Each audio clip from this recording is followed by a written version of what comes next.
Folks, this is James LaFleur with the Impossible Channel, and usually when we get an email with a video, a picture, something like that, we just put it into the Impossible folder. Sometimes it occurs that we have to put it on the things I'll never show. And this time, I'm gonna show you guys something that has been a very special folder, and it has been kept there for quite a long time, like almost about a year now. And this week we got an email from L. Thank you very much, L.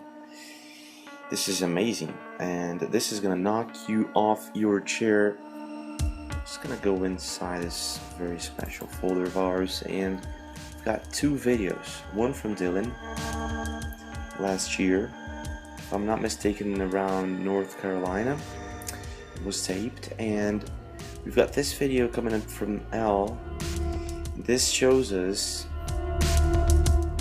this is no illusion, this is no trickery, right? And not only that, when you realize what it is, what it could be, it'll give you the creeps. It'll creep you out.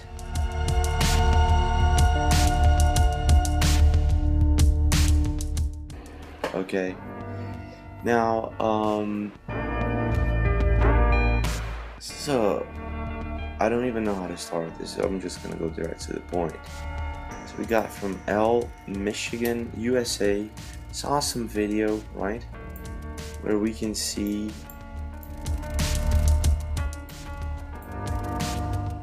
the sun and the clouds, right? Right, folks, that's what we're seeing here, the sun and the clouds. But after analyzing the video a little bit more, I started to see that L had mentioned the refraction, the deflection or whatever. The sun seems to be deflecting the sunlight, the clouds actually seem to be deflecting the sunlight somehow. So I started to observe the video closer.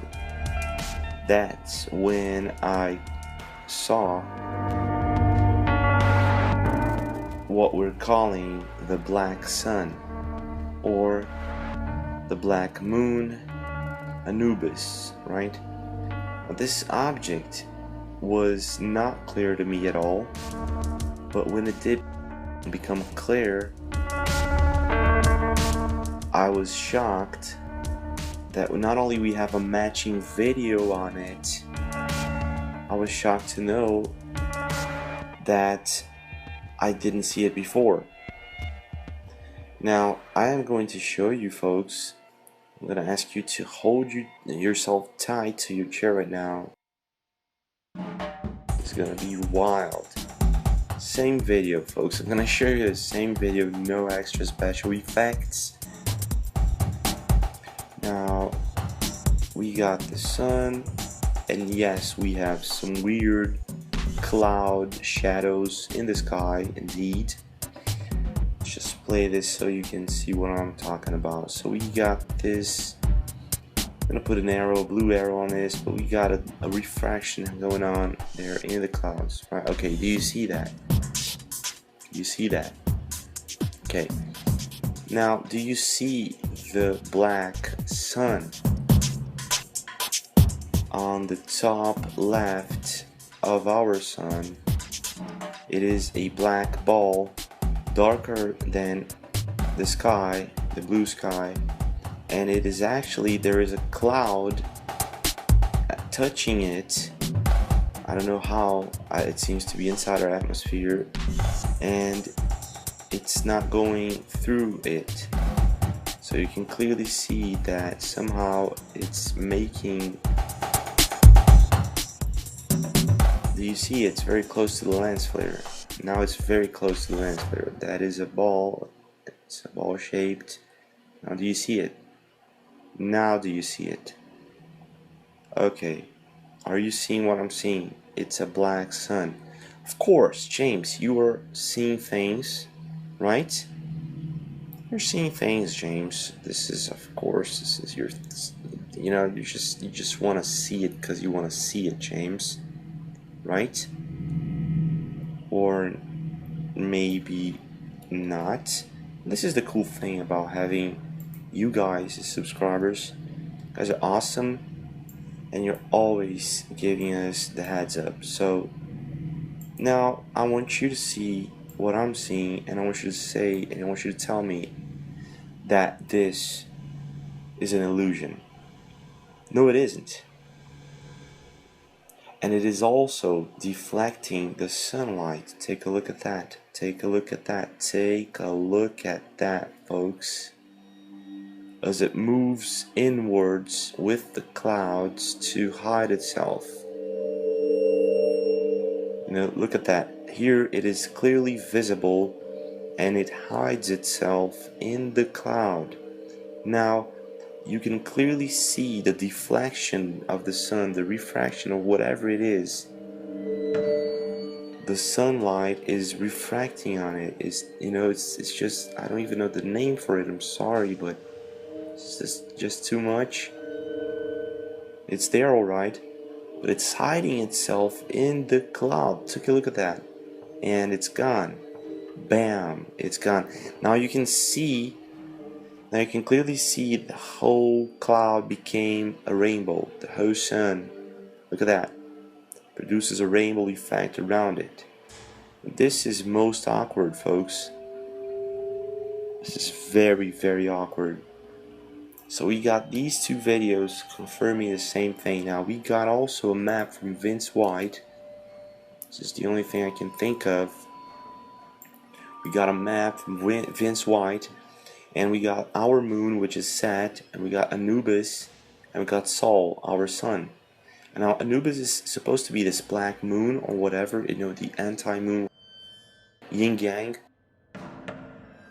So this is supposed to be a hollow Earth, okay, and the two entrances, right, okay, or a bigger Earth, sure, okay, no problem. Flat Earth, I don't think so, but we say flat Earth because this part over here is flatter than it looks if we got a bigger Earth, okay? That's just it, you know, it's no biggie. I don't think the Earth is flat, but now let's analyze the god of the moon. The Egyptian god of the moon is Khonsu, okay, and this god is portrayed with a round object on top of it and a crescent moon holding this object, right? And this is what's most amazing. What if the crescent moon is our moon and that object is the black moon? This thing. Now this would all change our perception of the world, because the black moon, as you just saw it, is inside our atmosphere. And again, the flat earthers and the Egyptians, some cultures believed that the sun and the moon were inside our atmosphere. So could we confirm that? That's crazy, isn't it? Now this is again the same god, the god of the moon. This is not the god of the Anubis, like the god of the underground. This is Khonsu, the god of the moon. Moon god, the Egyptian moon god again. Very beautiful picture, taken inside probably some sort of pyramid. And you got again the god of the moon god with the red moon on top of it. Weird, right? Well, anyway, so we got this